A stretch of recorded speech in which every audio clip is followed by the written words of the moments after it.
तद्विद्धि प्रणिपातेन परिप्रश्नेन सेवया तद्विद्धि प्रणिपातेन परिप्रश्नेन सेवया उपदेक्ष्यन्ति ते ज्ञानं ज्ञानिनस्तत्त्वदर्शिनः उपदेक्ष्यन्ति ते ज्ञानं ज्ञानिनस्तत्त्वदर्शिनः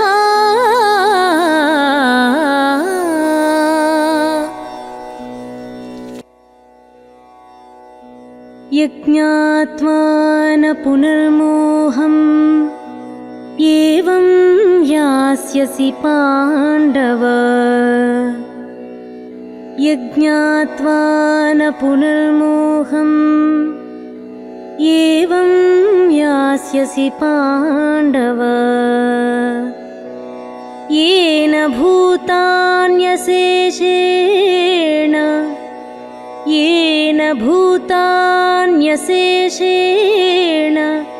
द्रक्ष्यस्यात्मन्यथो मयि।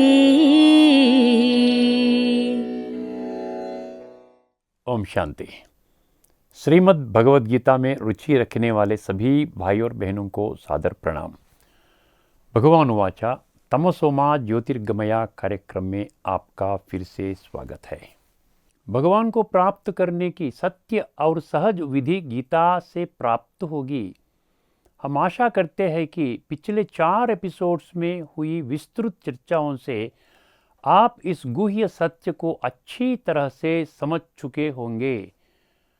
हम दिल की गहराई से चाहते हैं कि तत्वाभिलाषी सहित जो भी भगवान वाचा श्लोकों को पढ़ते, पारायण करते, सुनते और प्रचार करने के कार्य में जुड़े हुए हैं, वह सभी भगवान को प्राप्त करे और अनुभव करे।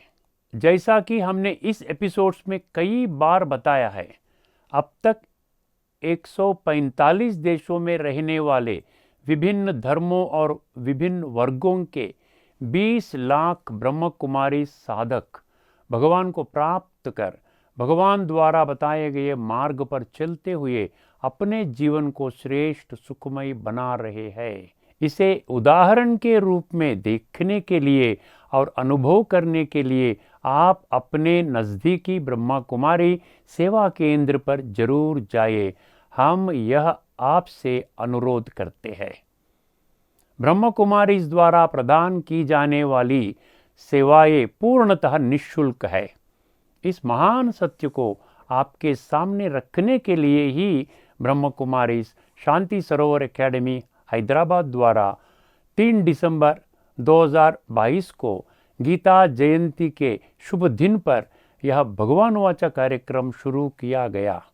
तब से लेकर आज तक हम हर सप्ताह एक वीडियो के माध्यम से गीता में छिपे अद्भुत आध्यात्मिक रहस्यों को, सत्यों को आपके सामने रखने का दिल से प्रयास कर रहे हैं। हमारा उद्देश्य यही है, जो भी यह प्रोग्राम देखे सुने, उन्हें भगवान की प्राप्ति हो और उनकी सारी शुभ इच्छाएं पूरी हो। पूर्ण वीडियो के लिए ब्रह्म कुमारी शांति सरोवर हैदराबाद के YouTube चैनल देख सकते हैं। आइए इस एपिसोड में सबसे पहले ब्रह्म कुमारी को तहे दिल से धन्यवाद व्यक्त करते हुए अपनी चर्चा शुरू करें। जो भी गीता प्रेमी है, जो गीता को पढ़ते आए हैं, प्रवचन सुनते सुनाते आए हैं, वे अगर सच्ची दिल से भगवान को प्राप्त करना चाहते हैं, अपनी चाहना में दृढ़ है, तो उन्हें इस दिशा में कदम उठाना यह समय की पुकार है। इसके लिए उन्हें और कुछ नहीं करना है, केवल अपने दिव्य बुद्धि नेत्र को जागृत करना है, जो भगवान ने केवल मनुष्यों को ही प्रदान किया है। इस अवसर पर एक सबसे महत्वपूर्ण बात सभी को याद रखनी चाहिए। वह क्या है? इस ग्रह पर उपलब्ध कोई भी धर्म ग्रंथ या धर्मशास्त्र यह नहीं कहता है कि अंधविश्वास या मूढ़ विश्वास के माध्यम से भगवान को प्राप्त किया जा सकता है। इस गुह्य सत्य को किसी भी परिस्थिति में हल्के में नहीं लेना चाहिए। पिछले 4 एपिसोड्स में भगवान को प्राप्त और अनुभव करने के तरीके को स्पष्ट रूप से प्रकट करने वाले 5 श्लोकों के गहन तत्व पर व्यापक रूप से चर्चा की गई है। वह श्लोक है 11वां अध्याय 55, 18 अध्याय 66, 13वां अध्याय 34, 18 अध्याय 68 और 10वां अध्याय 10वां श्लोक। इस एपिसोड में हम एक और श्लोक पर चर्चा करने जा रहे हैं जो उसी सत्य को उजागर करता है। यह श्लोक है 7वां अध्याय 3रा श्लोक। आइए पहले श्लोक सुने। मनुष्याणां सहस्रेषु कश्चिद्यतति सिद्धये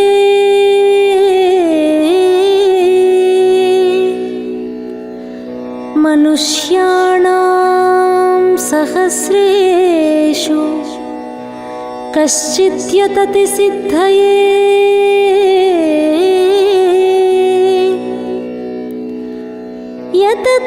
यततामपि सिद्धानां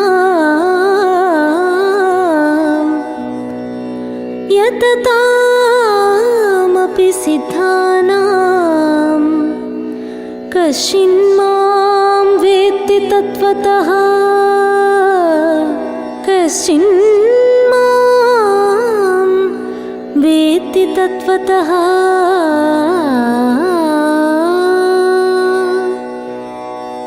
सबसे पहले हमारा एक विनम्र पूर्वक अनुरोध है। भगवान ने इस श्लोक को जो महत्व दिया है उसे ध्यान में रखते हुए आपको इस श्लोक के गहन तत्व को स्पष्ट रूप से और आसानी से समझाने के लिए इस एपिसोड में चर्चा थोड़ी लंबी होगी। इसलिए यदि आप अपना समय ले और पूरा वीडियो 1 या 2 बार देखें तो आप आसानी से उस गहन तत्व को समझ जाएंगे जो भगवान इस श्लोक के माध्यम से प्रकट कर रहे हैं। अब आइए अपनी चर्चा शुरू करें। भगवान कौन है? यह प्रश्न यदि कोई से पूछा जाए तो अपनी अवधारणा के अनुसार वे बता देंगे कि भगवान फलाना है। इस प्रकार हम देखते हैं कि वर्तमान संसार में 33 करोड़ देवी देवताओं के अलावा विभिन्न धर्म संस्थापकों, साधु संतों को, सन्यासियों, ऋषि मुनियों, धर्म गुरुओं, महामंडलेश्वरों आदि को ही भगवान मानकर चलने की मान्यता है। लेकिन ऐसा सोचने वाले सभी लोगों के लिए आश्चर्य की बात यह है कि इस श्लोक के माध्यम से स्वयं भगवान ने घोषणा की है कि लाखों करोड़ों में से केवल कुछ ही लोग मुझे पहचान पाएंगे। इससे यह स्पष्ट हो जाता है कि भगवान को जानने का विषय में मनुष्यों की भावना और भगवान की यह घोषणा में रात और दिन का अंतर है।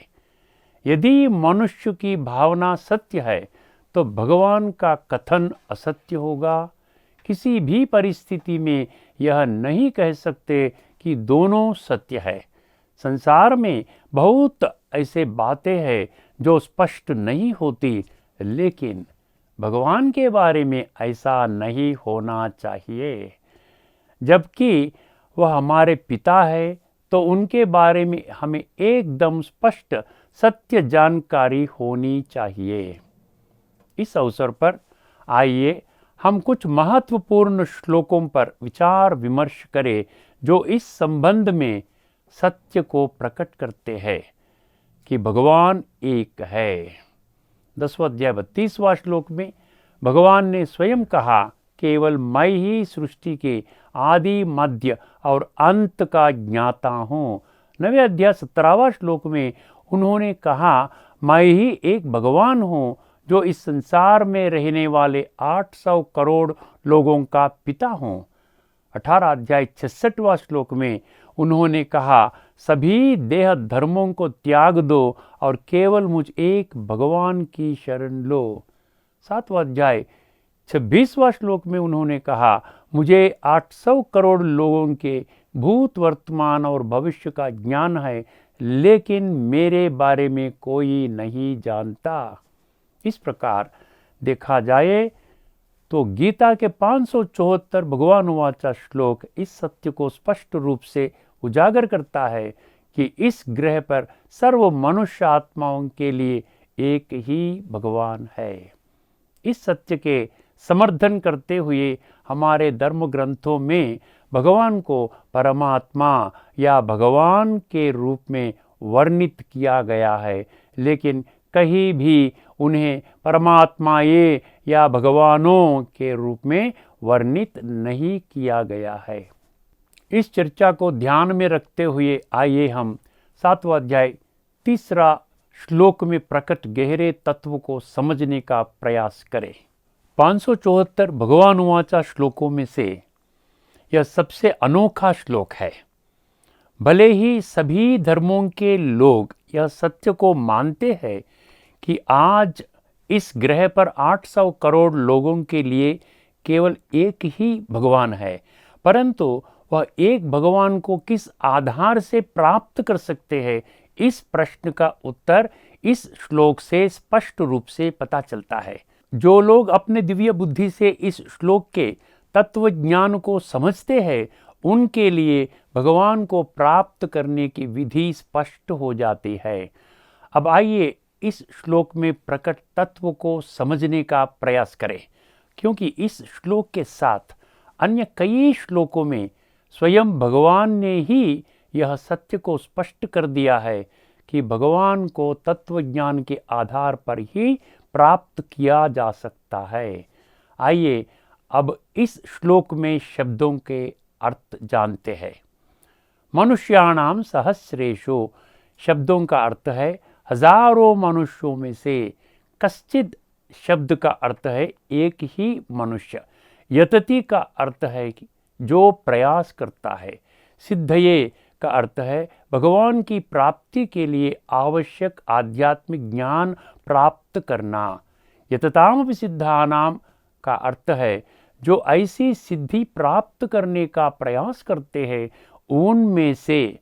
कश्चित का अर्थ है एक ही व्यक्ति। माम का अर्थ है मैं। तत्व का अर्थ है यथार्थ या सत्य। वेत्ति शब्द का अर्थ है वह जानता है। इस श्लोक में प्रकट किए गए तत्व को आसानी से समझने के लिए 4 पंक्तियों में व्यक्त अर्थ को स्पष्ट रूप से समझना चाहिए। पहला पंक्ति मनुष्याणाम सहस्रेषु। दूसरा पंक्ति कश्चित यतति सिद्धये। तीसरा पंक्ति यततामपि सिद्धानाम। चौथा कश्चिन माम वेत्ति तत्वतः। आइए इन पंक्तियों में छुपा हुआ गुह्य तत्व को समझने का प्रयास करें। मनुष्याणाम सहस्रेषु, इन शब्दों का अर्थ है हजारों लोग। हम सभी जानते हैं कि मनुष्य इस पृथ्वी के अलावा किसी अन्य ग्रह पर नहीं होते हैं।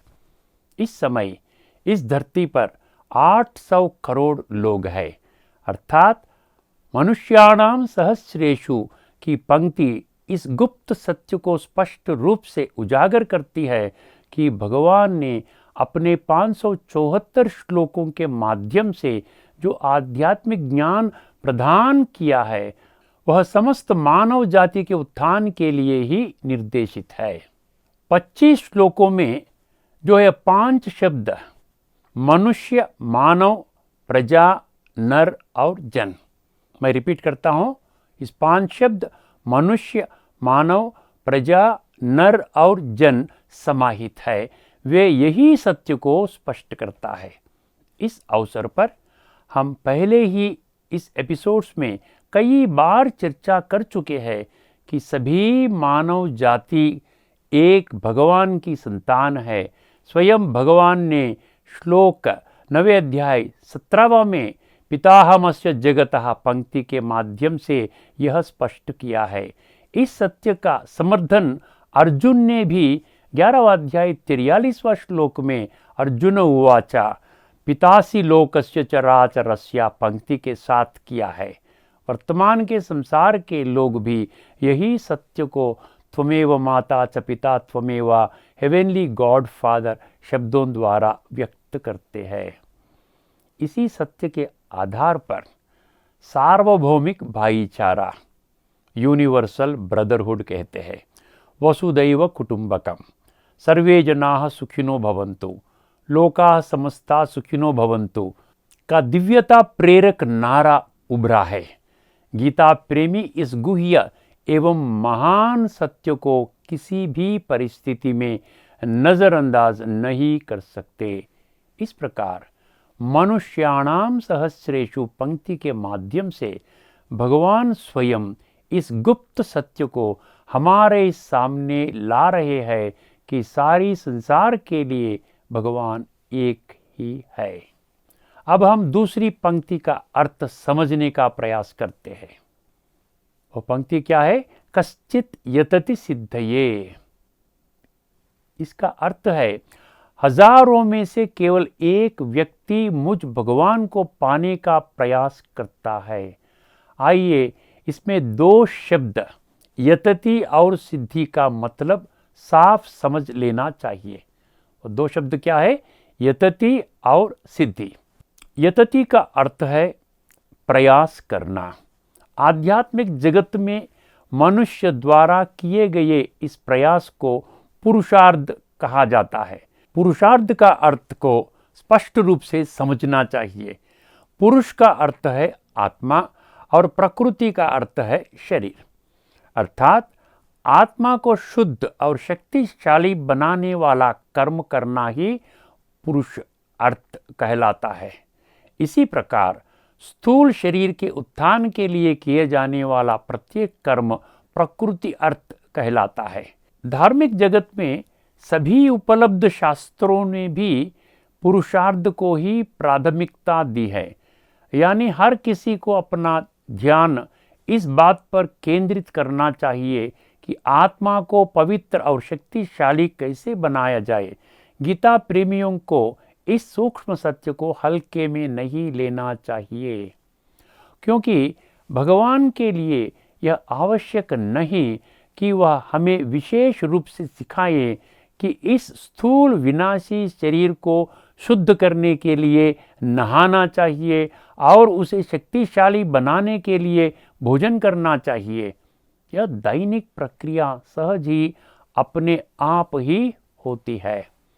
परंतु आत्मा को शुद्ध और शक्तिशाली बनाने के विषय में मनुष्यों ने 100% अपनी अज्ञानता के कारण उसे उपेक्षित कर दिया है।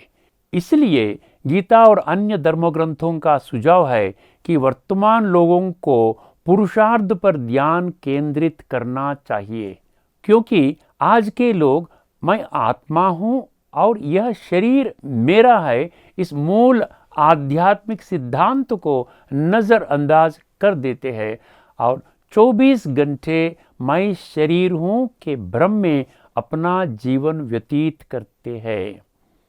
यदि आत्मा हीरा है तो यह शरीर उस हीरे को रक्षा करने वाला एक डिब्बा है। हीरा कीमती है या डिब्बा कीमती है, यह बुद्धि से समझना होगा। इसी कारण मनुष्य आत्मा को मेरा अक्षर से बुलाते हैं। मेरी आंख का सर्जरी हुआ, मेरे हार्ट की बाईपास सर्जरी हुआ, मेरी किडनीज में स्टोन्स है, यह सब मेरा है। तो यह प्रश्न स्वाभाविक रूप से उठता है कि मैं कौन हूँ। इस प्रश्न का सटीक और सच्चा समाधान मैं आत्मा हूँ। परंतु हम देखते हैं कि यह आत्मा के विषय को भूलकर स्थूल देह का परिचय जैसा रंग, रूप, जाति, धर्म, वर्ण, वर्ग, लिंग, भाषा, देश आदि का पहचान देते हैं। सेल्फ रिस्पेक्ट, इन शब्द हम अक्सर सुनते हैं। इसका मतलब है आत्म सम्मान। लेकिन आजकल के लोग आत्मा का बिल्कुल ही सम्मान नहीं करते हैं। हम देखते हैं कि जब मनुष्य जीवित रहते हैं, आत्मा शब्द को पूरी तरह से नज़रअंदाज करते हैं, और जब कोई मरता है तब ही मनुष्यों ने आत्मा का शब्द को उठाते हैं और कहते हैं आत्मा को शांति मिले, तुरंत आत्मा को भूल जाते हैं। अतः यतति शब्द के माध्यम से भगवान एक बार फिर से इस गुप्त सत्य को हमारे ध्यान में ला रहे हैं। अब आइए यह समझने का प्रयास करें कि सिद्धि शब्द किस गुप्त सत्य को उजागर करता है। सिद्धि का अर्थ है आध्यात्मिक जगत में सर्वोच्च उपलब्धि, अर्थात भगवान और उनके द्वारा प्राप्त स्वर्गीय विरासत का अधिकारी बनना। गीता में 4वां अध्याय 8वां श्लोक में धर्म संस्थापनार्थाय संभवामि, अर्थात मैं इस पृथ्वी पर केवल धर्म स्थापना का कर्तव्य निभाने के लिए ही अवतार लूंगा, यह प्रतिज्ञा स्वयं भगवान ने की थी। इसका अर्थ है इस अधर्म से 100% भ्रष्ट कलयुग को बदलना और इसके स्थान पर सत्युग की स्थापना करना, जहां धर्म उच्च स्थिति में होगा। इस सत्युग को विभिन्न धर्मों द्वारा स्वर्ग, वैकुंठ, हेवन, पैराडाइज, जन्नत शब्दों से वर्णित किया गया है। यहाँ हमें अपना बुद्धि नेत्र को उजागर करके एक बात को स्पष्ट रूप से समझना होगा। वह क्या है? भगवान द्वारा किए गए इस दृढ़ प्रतिज्ञा को गीताभिलाषी सहित सभी लोगों ने नजरअंदाज क्यों किया है, प्राथमिकता क्यों नहीं दी है?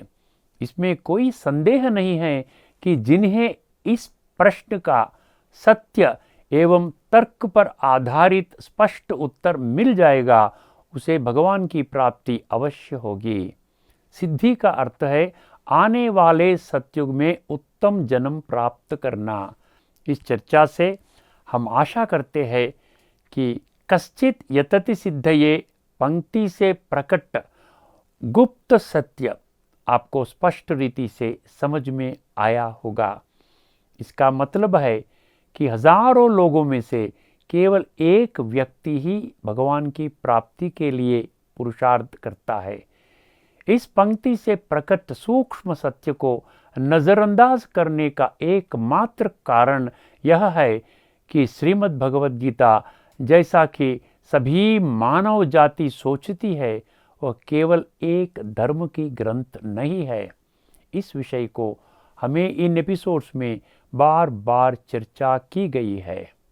यह एक अद्वितीय सार्वभौमिक आध्यात्मिक ग्रंथ है, जिसे अंग्रेजी में ये यूनिक यूनिवर्सल स्पिरिचुअल स्क्रिप्चर कहते हैं। इस रहस्यमय सत्य को स्वयं भगवान ने 10वां अध्याय 32वां श्लोक में स्पष्ट रूप से अध्यात्म विद्या विद्यानाम के रूप में स्पष्ट किया है, जिसका अर्थ है मैं सभी विद्याओं में आध्यात्मिक विद्या हूँ। लेकिन इस सत्य को जो लोग गीता को अपना धर्म ग्रंथ मानते हैं, उन्हें सहित सभी लोगों ने नजरअंदाज किया है। अध्यात्म विद्या, जैसा कि 9वें अध्याय 20वां श्लोक में त्रैविद्या शब्द प्रकट करता है, उसमें 3 प्रकार के विद्याएं समाहित है। आत्मविद्या, परमात्मा विद्या और सृष्टि चक्र की विद्या। पुरुषार्थ और सिद्धि शब्दों का सही अर्थ तभी पता चलेगा जब इन 3 विद्याओं के गुह्य रहस्य को आध्यात्मिक दृष्टिकोण से समझते हैं। इस श्लोक की पंक्ति यततामपि सिद्धानाम में एक प्रश्न सम्मिलित है। वह प्रश्न क्या है?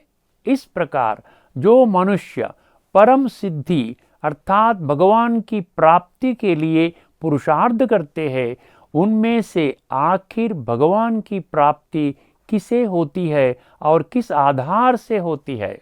इस प्रश्न के निश्चित उत्तर अंतिम पंक्ति कश्चिन माम वेत्ति तत्वतः से पता चलता है।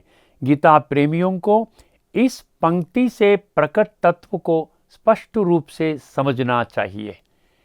इस पंक्ति का अर्थ है, इस प्रकार प्रयत्न अर्थात पुरुषार्थ करने वाले बहुत से लोगों में से केवल एक ही तत्व ज्ञान के आधार पर मुझे प्राप्त करता है। इसमें तत्व शब्द सर्वाधिक महत्वपूर्ण है। आइए समझने की कोशिश करें।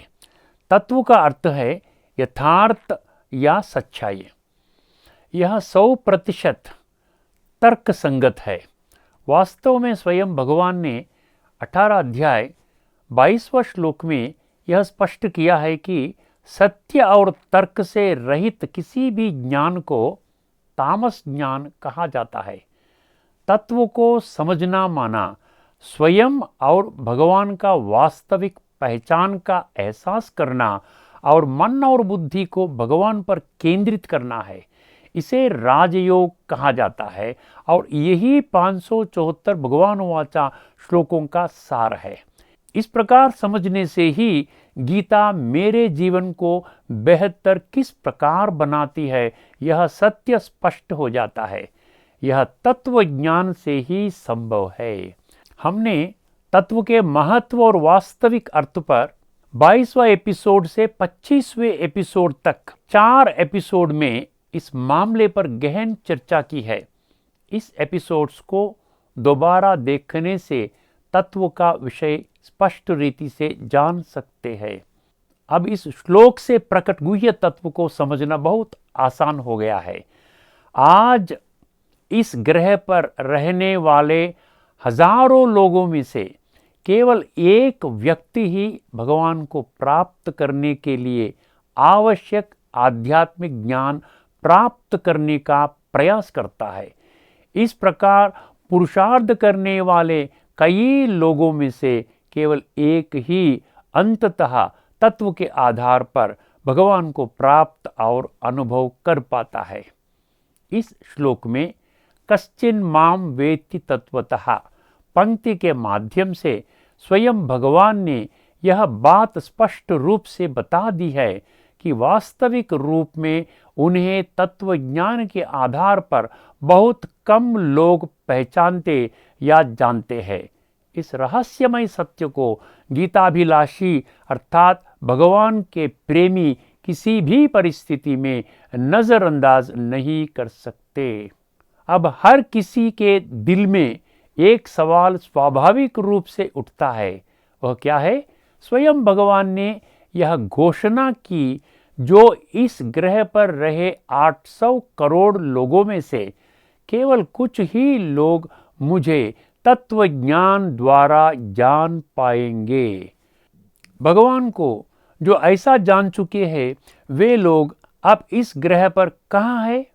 इस प्रश्न का उत्तर जो पाना चाहते हैं तो वे अपने नज़दीकी ब्रह्म कुमारी सेवा केंद्र पर जाकर पता लगा सकते हैं। अब तक पिछले 5 एपिसोड्स में हमने भगवान को प्राप्त और अनुभव करने की विधि जो 6 श्लोकों में वर्णन है उस पर विस्तृत रूप से चर्चा की। आइए इस एपिसोड में चर्चा समाप्त करने से पहले एक बार उनकी समीक्षा करें। 11वां अध्याय 55वां श्लोक। मनुष्यों द्वारा किया गया प्रत्येक कर्म भगवान के धर्म स्थापना कर्तव्य के समर्थन में ही होना चाहिए।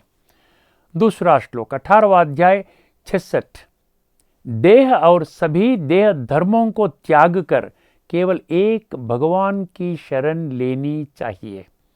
तीसरा 13वां अध्याय 34वां श्लोक। शरीर और आत्मा इन दोनों के बीच के अंतर को ज्ञान की चक्षु से समझना चाहिए और शरीर के भ्रम को त्याग देना चाहिए। 18 अध्याय 68वां श्लोक। गीता में भगवान द्वारा प्रकट की गई 3 सबसे गुह्य बातों को अच्छी तरह से समझकर उन लोगों को बताना चाहिए जो अभी तक अज्ञान में जीवन बिता रहे हैं। अब आएंगे 10वां अध्याय 10वां श्लोक। जो मनुष्य निरंतर और प्रेम पूर्वक से भक्ति करते हैं वे ही भगवान को प्राप्त करते हैं। अभी इस एपिसोड में चर्चा की 7वां अध्याय 30 श्लोक, हजारों लोगों में से केवल कुछ ही तत्व ज्ञान के आधार पर भगवान को प्राप्त करते हैं। गीता प्रेमियों, जिज्ञासुओं और भक्तों जो भगवान को प्राप्त और अनुभव करने के लिए दृढ़ है, वे किसी भी परिस्थिति में इन रहस्यमय सत्यों को हल्के में नहीं लेना चाहिए। आइए इस एपिसोड में चर्चा यही समाप्त करते हैं। आगामी एपिसोड में हम एक और अद्भुत श्लोक पर चर्चा करने जा रहे हैं जो भगवान की स्पष्ट रूप से प्राप्त और अनुभव करने का तरीका बताता है। तब तक के लिए सभी को नमस्कार। लोकाः समस्ता सुखिनो भवन्तु। ओम शांति।